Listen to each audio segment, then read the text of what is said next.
What is going on, everybody? It is Alex coming back at you with another video, and today we are going to be doing a deep dive into who to watch in week 4 of college football. So if you guys are new, feel free to stick around, like, comment, subscribe, doing the fun YouTube jazz, because a lot of content like this. Check out the mock draft that was just posted. Did 2 rounds of it. You guys can go check that out individually because that is always a fun series. My favorite overall. But without further ado, let's kick right into this, looking at the biggest matchups of the week.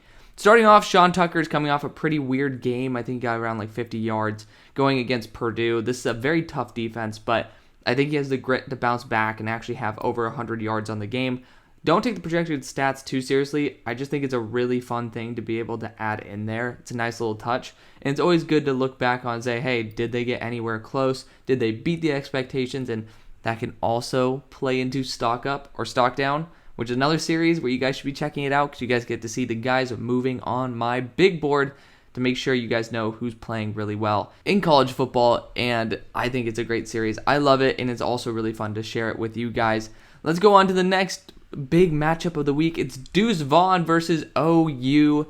Yeah, so I don't know if Deuce is going to be able to pick up the ground yards that I would want him to breach 100, but this guy's an elite receiver, and he is a touchdown machine when need be, and I love him to death. He graded out as my RB2, which is incredible. He's a really damn good talent.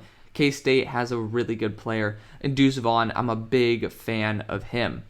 Now we go on to the next matchup. We got Clemson's defensive line going up against Wake Forest. Now, Wake Forest has had some very good offensive linemen, like Zach Tom, who I was a big fan of, on their rosters. So they aren't a bunch of scrubs. We'll put it there. But this defensive front is ridiculous. So, again, Myles Murphy right now has the number 1 spot. He's on the hot seat, and it's very, very hot compared to guys like Will Anderson, Bryce Young, who deserve more of that recognition.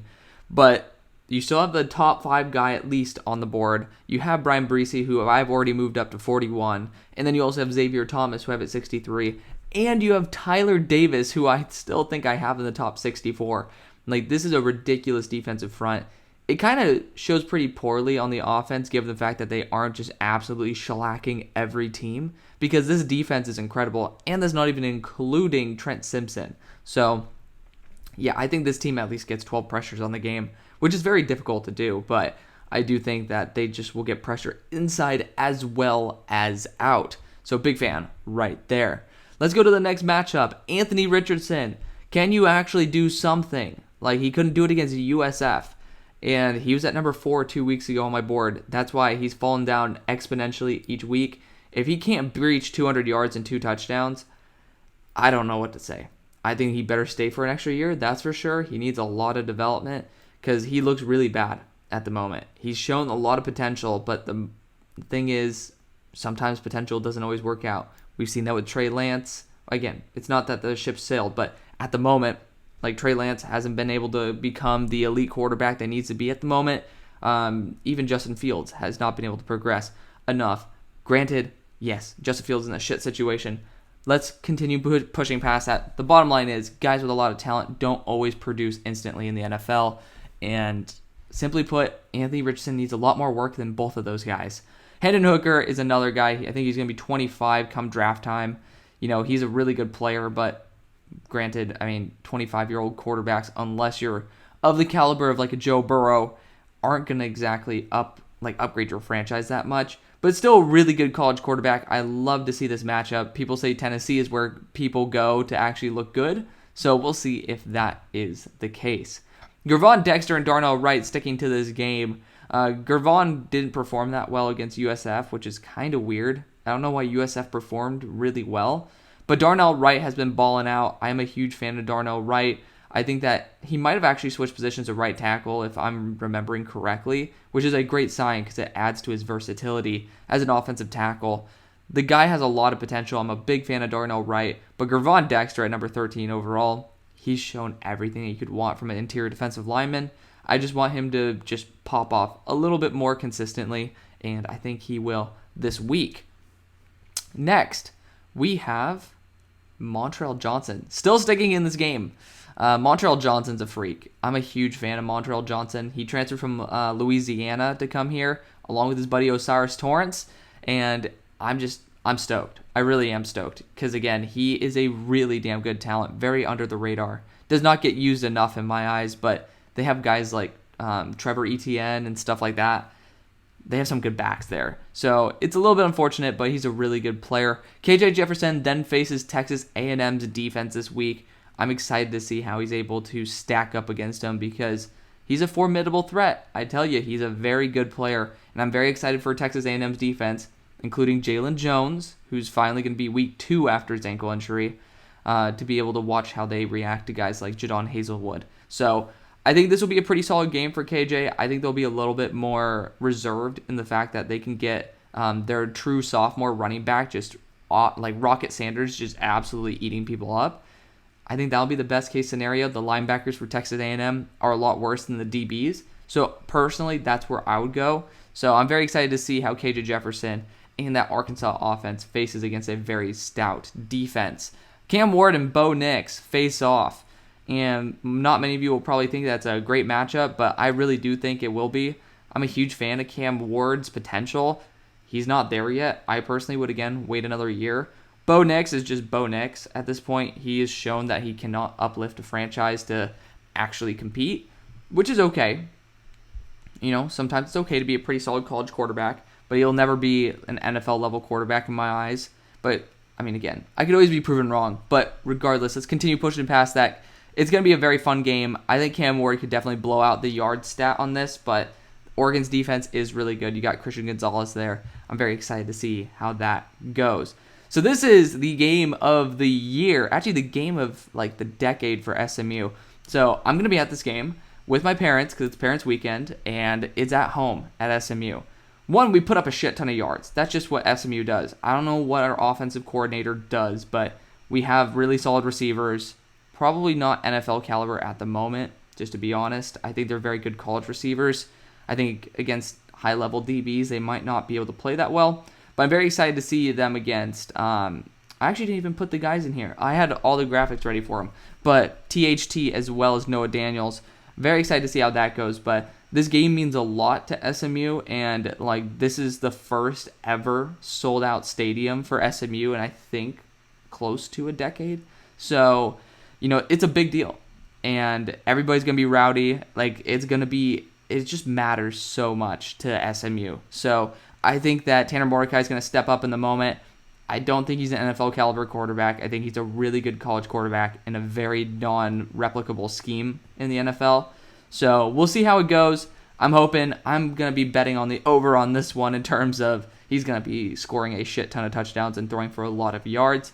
We'll see how it goes. Let's go pony up. Let's beat TCU. Let's fry their frickin' frog asses. And let's keep going with it. Jacoby Windman.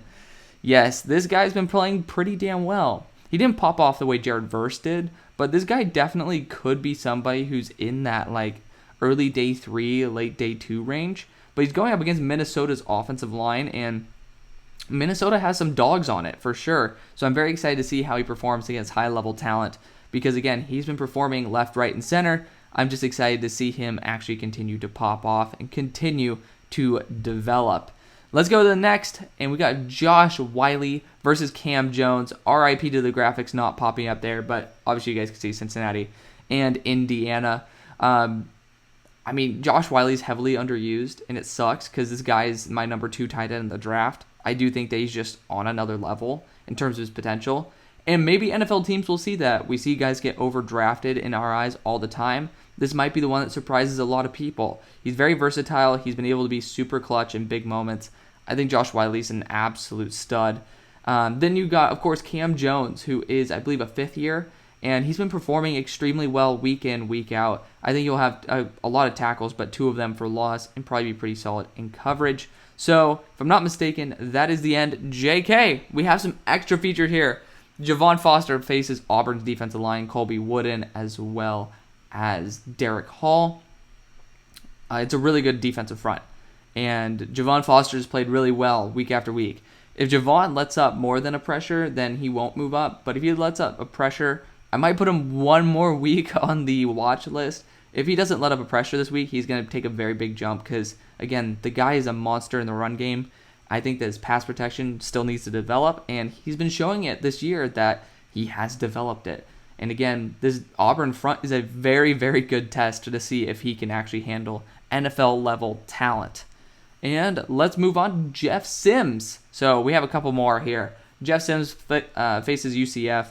He's been performing awfully, and it kind of sucks because the kid has a lot of talent. He has a big arm. He's really good as a runner, but simply put, he hasn't developed the way he needed to. But I had to show some GT love in there for my boy Richard in the chat. Then we got Cam Rising facing Emory Jones. Cam Rising is going to just go off this game, in my opinion. I don't think he will have to for very long, though. Again, I don't think he's going to play every single snap this game. I think he'll be benched by the end just because of the fact that they'll get such a good lead. But Cam Rising is going to go off.